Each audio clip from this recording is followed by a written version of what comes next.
अब आपको इसके पीछे की एक कड़वी हकीकत बताते हैं। आज सुप्रीम कोर्ट में एक संवैधानिक संस्था दूसरी संवैधानिक संस्था पर सवाल खड़े कर रही थी। चुनाव आयोग मद्रास हाईकोर्ट की टिप्पणी के खिलाफ सुप्रीम कोर्ट में था, इस दलील के साथ कि कोरोना की बेलगाम रफ्तार का दोष उसे देना और आयोग के अधिकारियों पर हत्या का केस दर्ज करने की टिप्पणी चुनाव आयोग की छवि धूमिल करने वाली है। सुप्रीम कोर्ट ने कड़वी दवाई कहकर मामले को खत्म किया। लेकिन आज हम आपको मद्रास हाईकोर्ट की टिप्पणी और चुनावी राज्यों में कोरोना की जमीनी हकीकत दिखाते हैं और फिर आप तय कीजिए कौन गलत और कौन सही।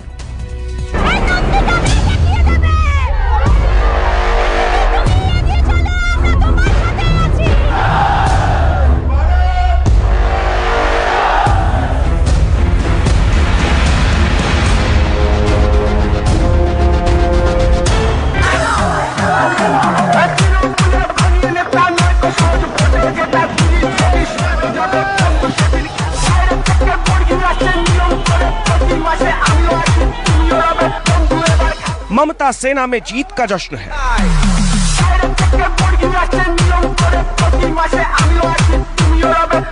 तो मोदी के खेमे में हार का मातम। लेकिन देश में लाखों लोग कोरोना के हाथों अपनों को खोने के गम में भी डूबे हैं। और इसी के बीच 2 मई की तारीख आई। 2 मई पश्चिम बंगाल में चुनाव परिणाम आया, लेकिन इसी के साथ एक और आंकड़ा सामने आया जिस पर कम ही लोगों की नजर गई।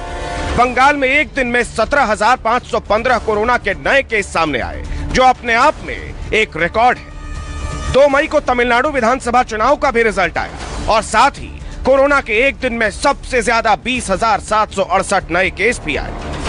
चुनावी राज्यों में यह आंकड़ा क्यों बढ़ा, इसका जवाब तो ये तस्वीरें दे रही हैं। चाहे जो भी पार्टी हो, जो भी नेता हो, हर कोई इसका जिम्मेदार माना जा रहा है। बंगाल में प्रधानमंत्री नरेंद्र मोदी, गृह मंत्री अमित शाह, बंगाल की मुख्यमंत्री ममता बनर्जी, सभी ने जमकर चुनाव प्रचार किया। लोगों की भीड़ जुटी और इसी के साथ कोरोना का ग्राफ भी बढ़ता चला गया। अब हालात ये हो गए हैं कि 5 चुनावी राज्य कोरोना से त्राही त्राही कर रहे हैं। पश्चिम बंगाल के साथ साथ असम, तमिलनाडु, केरल और पुडुचेरी में चुनाव हुए और यहाँ का कोरोना ग्राफ तेजी से बढ़ता गया। कहीं न कहीं इसका जिम्मेदार चुनाव है और चुनाव प्रचार को भी माना जा रहा है। चुनावी रैलियों में लोगों की भीड़ जुटी। रोड शो के दौरान भी लोग एक साथ जमा हुए। मतदान के दौरान भी जमावड़ा हुआ और जीत के बाद जश्न में सोशल डिस्टेंसिंग की धज्जियां उड़ाई गई। चुनावी राज्यों में कोरोना का ग्राफ बहुत तेजी से बढ़ा है और उसके पीछे साफ वजहें हैं। जैसा कि आपने देखा कि चुनाव के समय या तो रैली हो या रोड शो हो, तो इस तरह भीड़ बहुत इकट्ठी हुई। उन्होंने कोविड अप्रोप्रिएट बिहेवियर का पालन तो बिल्कुल नहीं किया। लोगों के चेहरे पे मास्क नहीं थे। सोशल डिस्टेंसिंग तो पूरी तरह से लापता थी। तो ऐसे में जो कुछ स्प्रेडर्स उन भीड़ में रहे होंगे, उन्होंने ये वायरस नॉर्मल आदमियों को दे दिया। और ये बिल्कुल साबित भी होता है कि बंगाल का केस लें, जब ये चुनावी रैलियां शुरू हुई थी उस समय जितने नंबर ऑफ केसेस थे, उसके बाद आज देखिए कई गुना बढ़ चुके हैं। नेता अपनी राजनीति भुनाते रह गए, लेकिन जनता को कोरोना से मरने के लिए छोड़ दिया। इस बात की तस्दीक ये आंकड़े भी कर रहे हैं। देश में अगर चुनावी और गैर चुनावी राज्यों के कोरोना के ग्रोथ रेट पर नजर डालें तो बड़ा फर्क दिखता है। गैर चुनावी राज्यों में 1 मार्च को कोरोना का ग्रोथ रेट था 6.09%। वहीं इसी तारीख को चुनावी राज्यों का ग्रोथ रेट था 6.13%।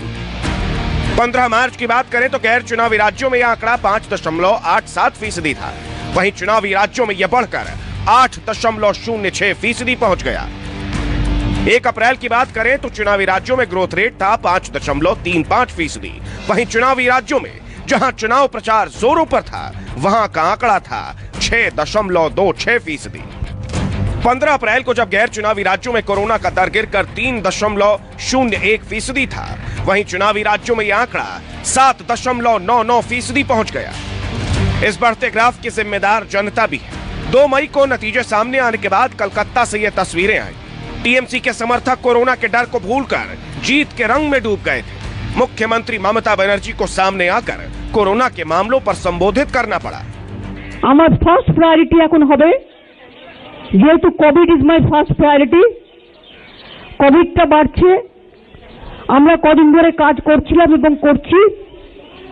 কোভিডের জন্য আমাকে ইমিডিয়েট কাজ শুরু করতে হবে। আমি অলরেডি করছি, আমাদের অফিসাররাও করছেন, এবং কোভিডের জন্যই আমরা বড় আকারে শপথ গ্রহণ অনুষ্ঠান করব না। এত ল্যান্ডস্লাইড বৃষ্টি হওয়া সত্ত্বেও আমরা ছোট্ট অনুষ্ঠানের মধ্যে দিয়ে আমরা কবে শপথ নেব আপনাদের বলে দেব।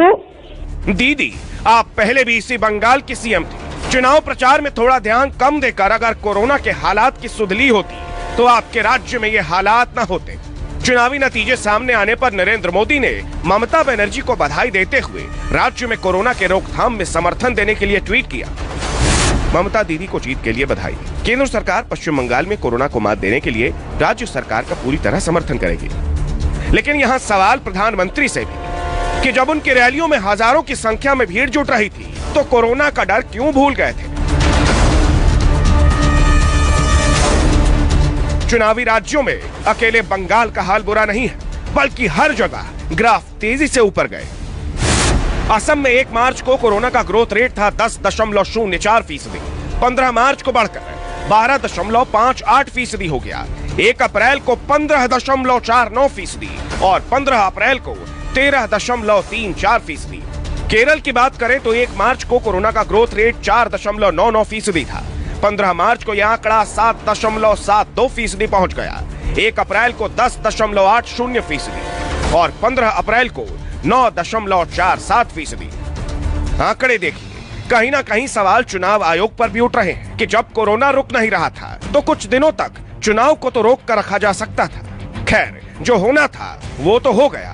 जिम्मेदार कौन है इसकी जवाबदेही भी तय करनी पड़ेगी। लेकिन फिलहाल सबसे पहले केंद्र सरकार और राज्य सरकारों को मिलकर कोरोना को मात देने के लिए ठोस कदम उठाने पड़ेंगे। Bureau report, news 24।